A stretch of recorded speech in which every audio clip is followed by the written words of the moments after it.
શ્રી માંગલ ડ્રેસમાં ફરી MCM માં new stock આવી ગયો છે અને જે બહેનોને લેવાના હોય ને એ અમારી આઈડી ફોલો કરી લે અને રોજે નવી પોસ્ટ જોવા માટે નવા વિડીયા જેને જોવા હોય એ અમારી શ્રી માંગલ ડ્રેસની આઈડી ફોલો કરી લ્યો એટલે રોજ અવનવા કલેક્શન પોસ્ટ કરતા હોઈએ છીએ તો એમાં તમને જોવા મળશે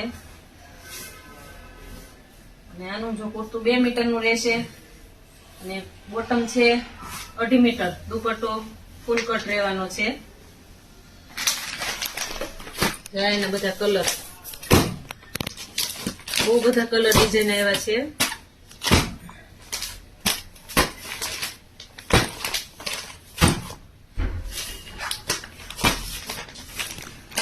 જે બહેનોને ગમતો હોય તો સ્ક્રીનશોટ પાડીને પણ